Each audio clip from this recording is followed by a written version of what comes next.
నమస్తే అండి, welcome to my channel Lakshmi Ramana recipes. ఈరోజైతే మనం ఒక మంచి రుచికరమైన పచ్చడి రెసిపీని ప్రిపేర్ చేసేసుకుందామండి. అదేంటంటే దోసకాయ పచ్చడి అండి. చూడండి ఎంత కలర్ఫుల్గా ఉంది కదా అండి. టేస్ట్ కూడా చాలా అంటే చాలా బాగుంటుందండి.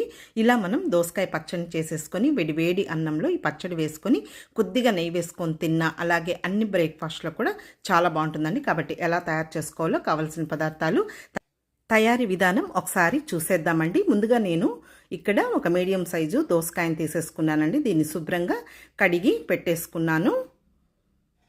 తర్వాత ఇందులోకి ఒక 2 మీడియం సైజులో ఉన్న టమాటోలను కూడా కడిగి పెట్టేసుకున్నానండి. తర్వాత పచ్చిమిరపకాయలండి, మీడియం సైజులో ఉన్న పచ్చిమిరపకాయలు ఒక 15, అలాగే కొద్దిగా కొత్తిమీర తీసుకున్నాను. ఇంకా ఈ దోసకాయని పైనంతా కూడా పీల్ చేసి పెట్టేసుకోవాలండి. చూడండి, నేను ఆ దోసకాయకున్న ఆ చెక్కంతా కూడా తీసేసుకొని ఇలా చిన్న చిన్న ముక్కలుగా కట్ చేసి పెట్టేసుకున్నాను. ఒక్కొక్కసారి మనకు గింజలు అనేది చేదు ఉంటాయండి, నేనైతే గింజలు వేయలేదు. ఇప్పుడు ముందుగా స్టవ్ వెలిగించుకొని ప్యాన్ పెట్టేసుకొని ఇందులో ఒక 2 టేబుల్ స్పూన్ల నూనె వేసుకోవాలండి. నూనె వేడెక్కిన తర్వాత పచ్చిమిరపకాయని అలాగే డైరెక్ట్గా వేయకుండా కొద్దిగా తుంచి వేసేసుకొని ఒక 6-7 వెల్లుల్లిని పొట్టు తీసి వేసేసుకొని 1 టీ స్పూన్ ధనియాలు, అలాగే 1 టీ స్పూన్ జీలకర్ర వేసేసుకోవాలండి. ఇప్పుడు కొద్దిగా పచ్చికరివేపాకు కూడా వేసేసుకొని మంటని మీడియంలో పెట్టేసుకొని ఇంకా 2-3 నిమిషాలు ఇలా మధ్యలో కలుపుకుంటూ వీటన్నింటిని కూడా దోరగా వచ్చేటట్టు ఫ్రై చేసేసుకోవాలి. ఇక్కడ నేను కొద్దిగా చింతపండును కడిగి నానబెట్టి పెట్టేశానండి. ఇప్పుడు ఇవి వేగిపోయాయి. చివరగా ఇందులో కట్ చేసి పెట్టుకున్న ఈ దోసకాయ ముక్కలను కూడా వేసేసుకోవాలండి.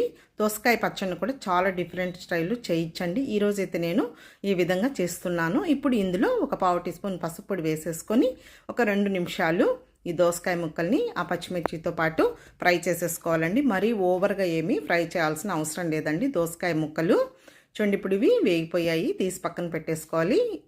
ఇవి చల్లారే లోపల టమాటో ముక్కలను కూడా ఫ్రై చేసేసుకుందాము. ఇప్పుడు ఇంకొద్దిగా నూనె వేసేసుకొని మంటని మీడియంలో పెట్టేసుకొని టమాటో ముక్కల్ని కొద్దిగా చిన్న ముక్కలుగా కట్ చేసి వేసేసుకొని ఇప్పుడు ఇందులో కొద్దిగా రాళ్ళుప్పు వేసేసుకొని ఇలా కలుపుకుంటూ ఒక 2-3 నిమిషాలు టమాటో ముక్కల్ని మగ్గనివ్వాలండి. చూడండి, టమాటోలు కూడా ఈ విధంగా మగ్గితే సరిపోతుందండి, మరి ఎక్కువగా ఫ్రై చేయాల్సిన అవసరం లేదు.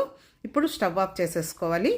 ఒక మిక్సీ జార్ తీసేసుకొని ముందుగా వేయించి పెట్టుకున్న ఆ పచ్చిమిర్చి, ఆ దోసకాయ ముక్కల్ని వేసేసుకొని ఇప్పుడు నానబెట్టిన చింతపండు కూడా ఇందులో వేసేసుకొని రుచికి సరిపడా రాళ్ళుప్పు వేసుకోవాలండి. టమాటో వేయించేటప్పుడు కూడా కొద్దిగా వేసానండి ఉప్పు నేను. చూడండి, ఇప్పుడు మరీ కంటిన్యూగా కాకుండా మధ్యలో నిలుపుకుంటూ ఈ విధంగా పచ్చడిని మిక్సీ పట్టేసుకోవాలండి. మరీ మెత్తగా వేయకూడదు, కొద్దిగా కచ్చా పచ్చగా దోసకాయ ముక్కలు అక్కడక్కడ కనిపించేటట్టు మనం మిక్సీ పట్టేసుకున్న తరువాత మళ్ళీ మనం వేయించి పెట్టుకున్న టమాటో వేసేసుకొని కొత్తిమీరని సన్నగా కట్ చేసి వేసేసుకొని జస్ట్ అలా లైట్గా గ్రైండ్ చేసేసుకోవాలండి. చూడండి, పచ్చడి అనేది ఈ విధంగా మనం మిక్సీ పట్టేసుకోవాలండి, అచ్చు రోట్లో దంచినట్లు. ఇప్పుడు ఈ పచ్చడికి మనం పోపు వేసేసుకుందాము. ఇప్పుడు స్టవ్ వెలిగించుకొని ప్యాన్ పెట్టేసుకొని ఇందులో 1 టేబుల్ స్పూన్ నూనె వేసేసుకొని వేడెక్కిన తర్వాత ఒక 1/2 టీ స్పూన్ ఆవాలు, 1 టీ స్పూన్ మినప్పప్పు, 1 టీ స్పూన్ పచ్చిశనగపప్పు, అలాగే ఒక 10 మెంతులు, ఇంకొక 1/4 టీ స్పూన్ జీలకర్ర వేసేసుకొని అవి వేగిన తర్వాత ఇంకొక 6-7 వెల్లుల్లి రెబ్బల్ని పొట్టు తీయకుండా కచ్చా పచ్చగా దంచి వేసేసుకొని ఒక 2 ఎండుమిరపకాయలను కూడా తుంచి వేసేసుకొని అవన్నీ వేగిన తర్వాత చివరగా కొద్దిగా కరివేపాకు వేసేసుకొని ఇప్పుడు ఇందులో ఒక 1/4 టీ స్పూన్ ఇంగువ పొడి కూడా వేసేసుకొని జస్ట్ ఇదంతా కూడా ఒకసారి కలిపేసేసుకోవాలండి. ఇప్పుడు మంటని లోలో పెట్టేసుకొని ముందుగా మిక్సీ పట్టుకున్న ఆ పచ్చడి వేసేసుకొని జస్ట్ ఇదంతా కూడా ఒకసారి కలిపేసేసుకొని స్టవ్ ఆఫ్ చేసేసుకోవాలండి. ఇంకేం మరీ ఎక్కువసేపు మనం ఫ్రై చేయాల్సిన అవసరం లేదండి. అంతే అండి, దోసకాయ పచ్చడి రెడీ అయిపోయింది. చాలా టేస్టీగా ఉంటుందండి. ఇప్పుడు మనం ఒక సర్వింగ్ కప్పులోకి తీసేసుకుందామండి. కాబట్టి చూసారు కదా అండి, ఈరోజైతే నేను దోసకాయ పచ్చడిని చాలా ఈజీగా టేస్టీగా ఎలా ప్రిపేర్ చేశానో చూసారు కదా అండి. చివరగా కొంచెం కొత్తిమీర వేసేసుకోవాలి.